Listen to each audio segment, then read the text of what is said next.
আমরা যখন ফেসবুকে একটা ছবি বা ভিডিও আপলোড করি সেটা কিন্তু অনেক সময় দেখা যায় কপিরাইট চলে আসে। তো এই কপিরাইট ইস্যুটা কিন্তু আপনারা ভিডিওটা আপলোড করার আগেই চেক করে নিতে পারবেন। এটা কিভাবে করবেন আজকের ভিডিওতে আমি সম্পূর্ণভাবে আপনাদেরকে দেখাই দিব। তো আপনারা সম্পূর্ণ ভিডিওটা দেখবেন আর অবশ্যই আমাদের রাজু টেক বাংলা চ্যানেলটা অবশ্যই সাবস্ক্রাইব করবেন। ঠিক আছে, এখানে আমাদের যে মূলত কাজটা সেটা হলো যে আমাদের দুইটা অপশন চালু করে রাখতে হবে। তাহলে অটোমেটিকলি আমরা যখন ভিডিও আপলোড করব তখন আমাদের কপিরাইটটা ফেসবুক অটোমেটিকলি চেক করে আমাদেরকে জানাই দিবে। যদি আমাদের কপিরাইট ইস্যু আসে সেই ক্ষেত্রে আমরা ভিডিওটা রিমুভ করতে পারবো, কোনো ধরনের সমস্যা হবে না। আর যদি না আসে ভিডিওটা সরাসরি আপলোড হয়ে যাবে। ঠিক আছে, তো আমাদের এই যে জিনিসটা এটা কিন্তু খুবই ছোট একটা জিনিস। তো আমি ভিডিওটা বেশি লং করব না, এখান থেকে আমরা সম্পূর্ণভাবে কেটে দিচ্ছি। কেটে দেওয়ার পর আমাদের ফেসবুক অফিসিয়াল অ্যাপে চলে যাচ্ছি। যাওয়ার পরে এখান থেকে দেখেন এটা আমাদের পেজ। আপনারা যারা আমাদের পেজে ফলো করেন নাই অবশ্যই ফলো করে রাখবেন। ঠিক আছে, তো এখান থেকে আমরা রিলস যে অপশনটা এটাতে ক্লিক করব, গ্যালারিতে নিয়ে যাবে। গ্যালারিতে নিয়ে যাওয়ার পর আমরা এখান থেকে যে কোনো একটা ভিডিও সিলেক্ট করব। ভিডিও সিলেক্ট করার পর এখান থেকে আমরা নেক্সটে যাব। নেক্সটে যাওয়ার পর এখান থেকেই কিন্তু আমরা সব কিছু করতে পারবো। ঠিক আছে, এখানে কিন্তু আমাদের ভিডিওটা সিলেক্ট করা আছে। এখানে কিন্তু আমরা টাইটেল দিতে হবে। তো এখানে যদি আমরা একটু নিচের দিকে আসি, একটু নিচে আসতে হবে আমাদেরকে।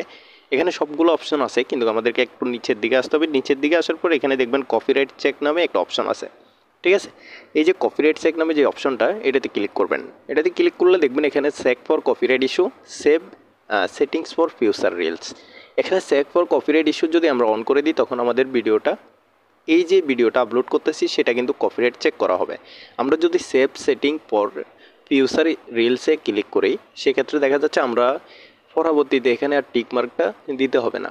মানে সরাসরি আমরা যখনই রিলস আপলোড করব তখনই কিন্তু আমাদের এখান থেকে অটোমেটিকলি কপিরাইটটা ফেসবুক টিম চেক করে নেবে। আমাদেরকে এখানে বারবার ঢুকতে হবে না। দেখেন এখান থেকে আমরা এনেবেল লেখাটা কিন্তু উঠে গেছে। আমরা যখনই এই দুটো অন করে দিব তখনই কিন্তু আমাদের এনেবেল লেখাটা উঠে যাবে। ঠিক আছে, তখন পরবর্তীতে আমরা যখন রিলস আপলোড করব তখন আমাদেরকে আর এখানে আসি চেক করতে হবে না বা এখানে আসি ক্লিকও করতে হবে না। অটোমেটিকলি আমরা এটা যখনই পোস্ট করব তখনই কিন্তু অটোমেটিক আমাদের কপিরাইটটা চেক করা হবে।